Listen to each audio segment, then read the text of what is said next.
Announcing the commencement of the first purge. I want you to change the world, and don't think that this is going to happen peacefully or you can do it alone. We need to kill the rich. You get out there, you use your weapons, and you rip Washington apart. You hunt down the billionaires, the bank bosses, the CEOs, the scumbags and the liars, the governors, the lobbyists, the senators, because they're all the same, and you hang them. Just remember all the good the purge does. Good morning, everyone. It's May 25th, 2018. I am still here at shtfplan.com. A summer of disappointments will lead to an extended economic crash. This was written by Brandon Smith at altmarket.com.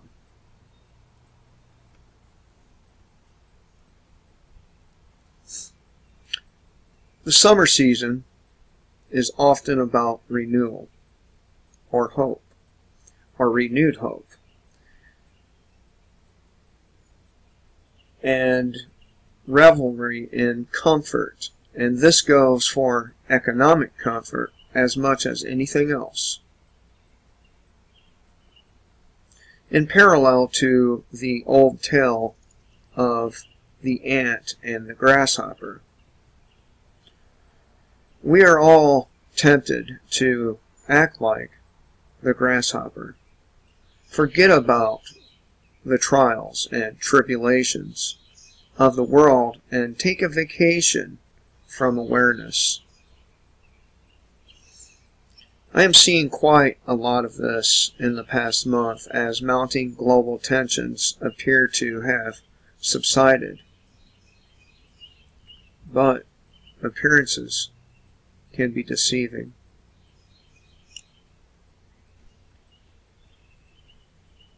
I am reminded of the summer of 2008 when those of us in alternative economic analysis were warning of the overwhelming evidence of a debt-based deflationary disaster. There seemed to be widespread complacency back then as well. September finally struck and reality began to sink in. And the rest is a history we are still dealing with to this day. Right now, economic optimism is desperately clinging to news headlines rather than data fundamentals. But this can just as easily sink markets as it can help them artificially afloat. Consider the numerous powder keg events coming our way over the next few months and what they will mean for economic sentiment if they go the wrong way.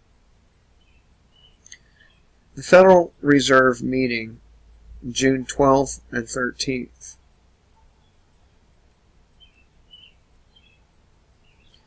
The next week will be packed with public statements from various Fed officials which may hint at how aggressive the central banks will be for the rest of the year in its tightening program.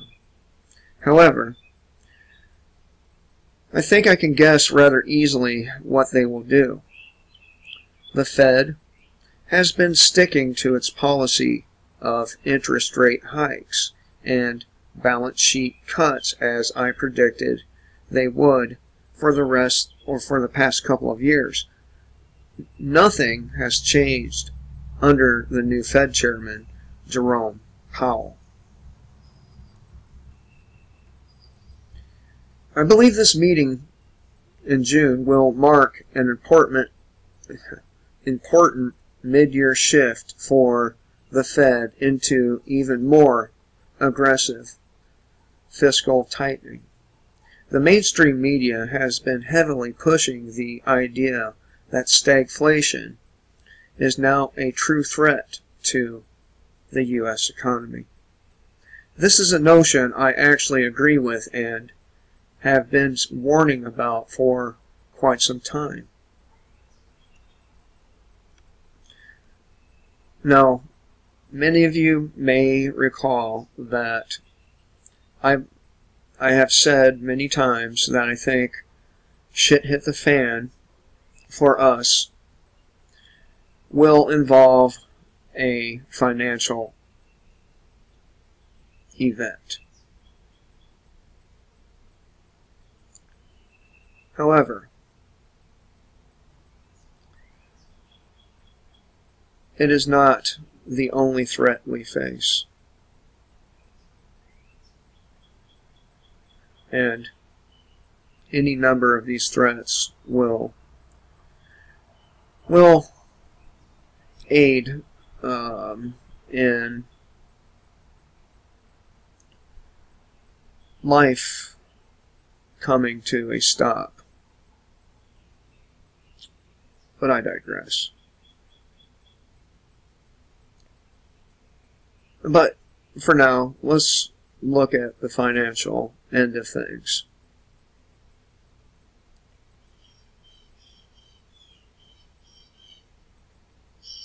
As I mentioned in my article, Stagflationary Crisis, Understanding the Cause of America's Ongoing Collapse, when the mainstream finally admits to a specific fiscal threat which has been gestating for years, we should be concerned because this likely means a crisis is already upon us.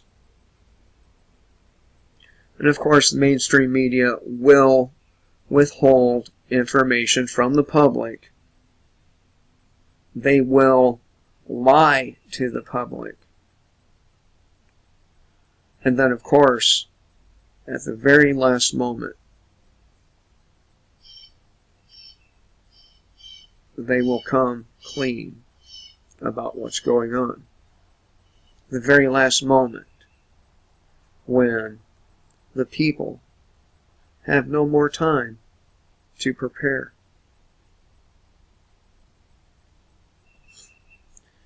The Fed will use talk of stagflation as a springboard for accelerated rate hikes and, more importantly, expanded balance sheet reductions.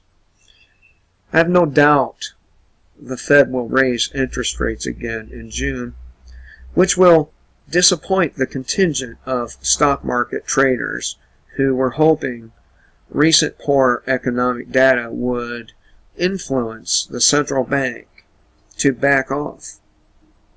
This is not going to happen.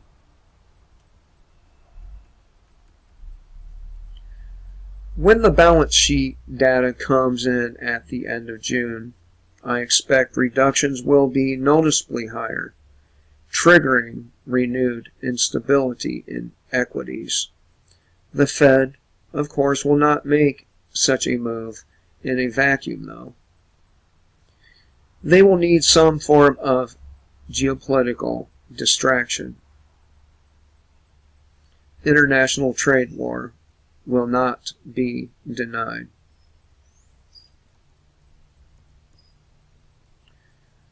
Despite rhetoric coming from Treasury Secretary and Goldman Sachs alumni Steve Mnuchin, the ongoing trade war will not be taking a break.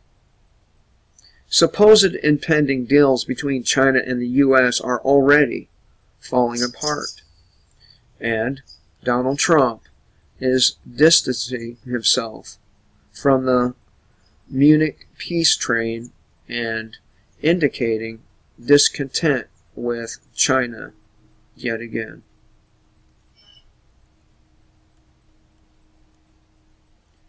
On the surface, trade war escalation seems to have been averted, based on the promise that China will purchase more U.S. goods in order to reduce existing trade deficits. Of course, with the climbing dollar and the simultaneous rising prices, Purchasing more U.S. goods may be a problem for many countries, including China. The stagflationary crisis building in America does more than just give the Federal Reserve an excuse to pull the plug on its flat support of stock markets. It will also be the perfect excuse for foreign buyers to further reduce purchases of U.S. goods based on the argument that they are becoming too expensive.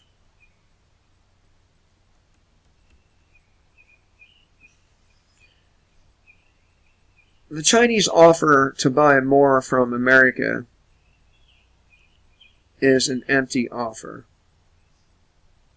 There will be little to no follow-through, and when deficit numbers increase, markets will react negatively. The focus on the U.S.-China deficit also distracts from further strife and NAFTA trade dealings, as well as trade with Europe. Ultimately, this is headed towards bilateral agreements between China and Europe, further cutting out the dollar as world reserve. As a matter of fact, people, many nations are dumping the dollar already. In fact, the Chinese state-run media is suggesting just this strategy as a means to counter what they call U.S. trade unilateralism.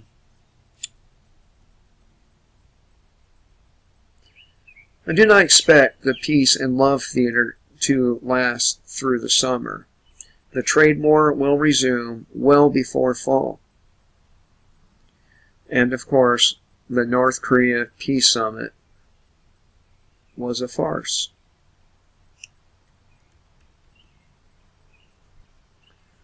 As I warned in my article, Syria and Iran prove there's no chance for North Korean peace. Globalists only ever use peace agreements as a staging period to further war. In that article, I suggested that disruptions to the peace summit with North Korea would arise and that the U.S. would make demands North Korea cannot or will not fulfill. Already we are seeing cracks in the facade as North Korea complains about U.S. involvement in South Korean war games as well as potential denuclearization.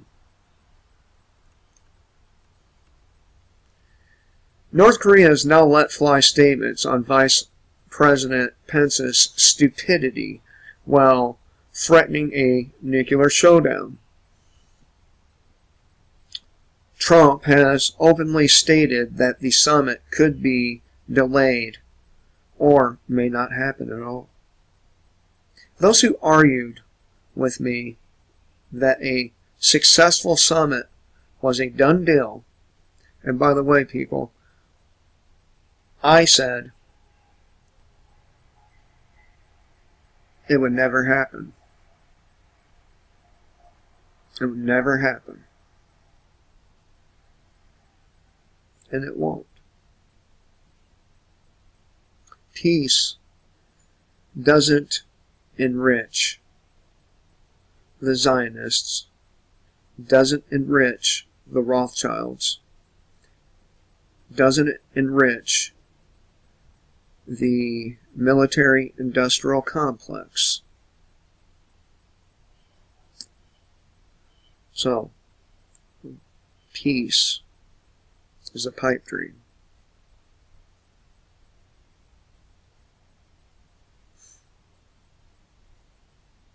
Again, well, those who argued with me that a successful summit was a done deal and Trump was on his way to a Nobel Peace Prize, should now reconsider their positions and not quit their day jobs. Again, North Korean denuclearization will never happen, not without a war. And can you blame them? Can you blame them? I mean, look what happened to Muammar Gaddafi. Look what happened to Saddam Hussein.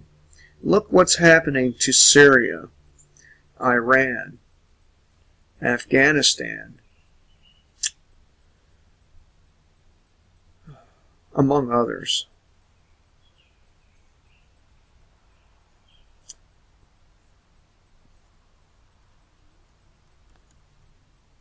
The optimism building around the North Korean summit was rather bewildering to me. The idea that even the Liberty Movement people were actually buying into this as a viable, disconcerting,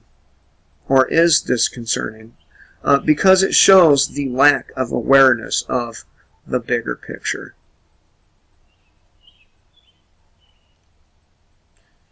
What we have here, folks, is a carrot and a stick approach for the American collective. Tensions are ratcheting up around the world, economically and politically, and then we are given a short reprieve, a moment to take a breath. But this generally does not last long, as these moments are usually based on false information and assumptions. And the tensions, or the tension, is increased yet again. Eventually, something breaks.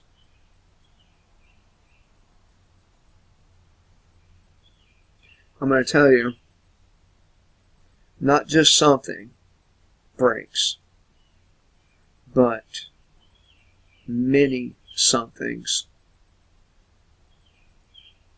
are breaking. Many. Not just a something. Many somethings.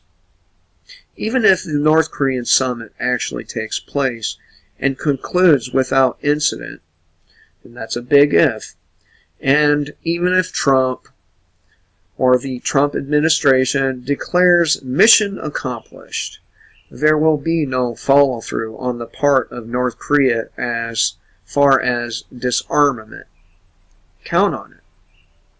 And again, can you blame North Korea? I'd like to point out that North Korea is not an expansionist regime. They're not being aggressive towards any other country.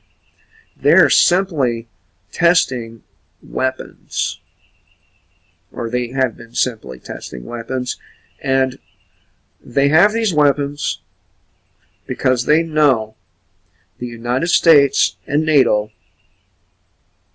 do not attack nations with nuclear weapons. It's a deterrent.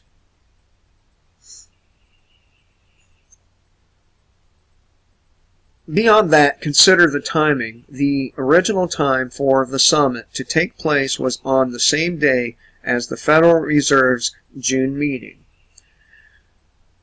Would it not be rather convenient for a failed summit outcome to occur while the Fed hits stock markets with another interest rate hike and a large balance sheet cut?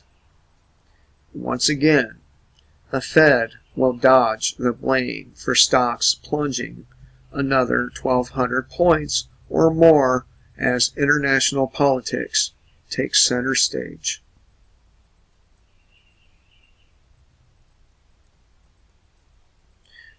Iranian peace agreement, merely a pause for war preparation.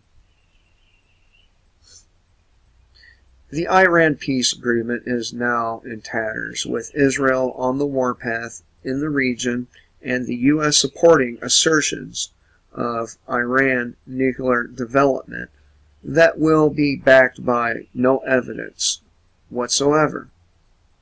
And by the way, even if Iran was developing nuclear weapons, even if they have nuclear weapons,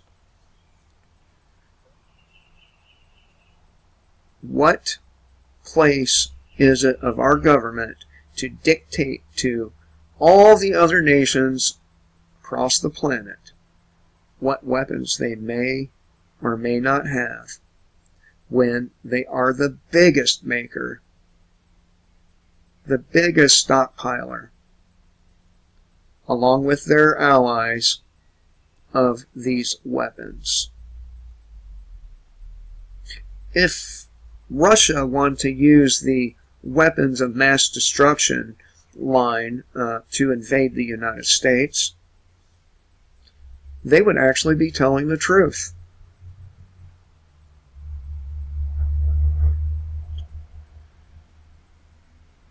Many of us remember the outright lies of WMDs in Iraq, which led to the Second Gulf War, and the Iranian situation smells of the exact same stench of deception. In fact, some of the same neocon players from those days are lurking in the White House now, including John Bolton.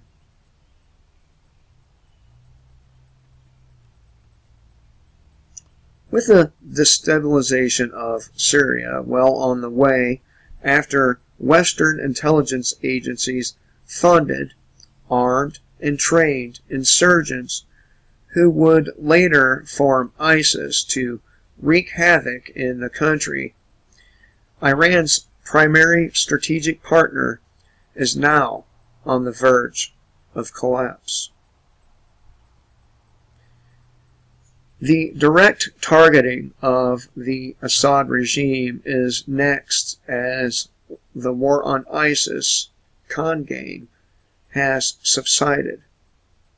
Russia is also conveniently pulling many of its troops out of Syria, opening the door to invasion by other interests.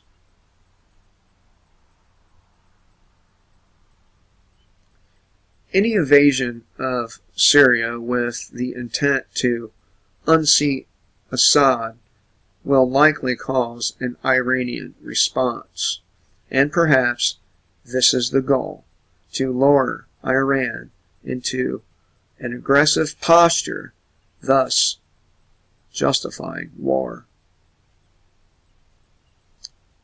The timing of growing conflict with Iran should not be overlooked.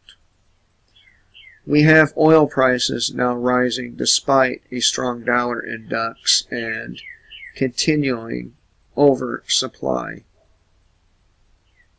which adds to the stress over stagflation concerns. And we have a potential geopolitical disaster which could provide perfect cover for central banks to continue their decoupling from stock markets without receiving any blame for the consequences. The summer of 2018 continues to look like a staging period for considerable economic volatility to come, much like the summer of 2008 was 10 years ago. I know this video has gone on a little longer than my normal videos, but there's other things that we need to consider about this summer. We have social justice activists beginning to surface again. In particular, Black Lives Matter activists. And I think that this summer in the United States is going to yield some insane fucking violence. Some insane violence coming from the social justice movement and the government alike. So, lock and load, people. And let us hope that all of this comes crumbling down. Till next time, kill the state before the state kills you.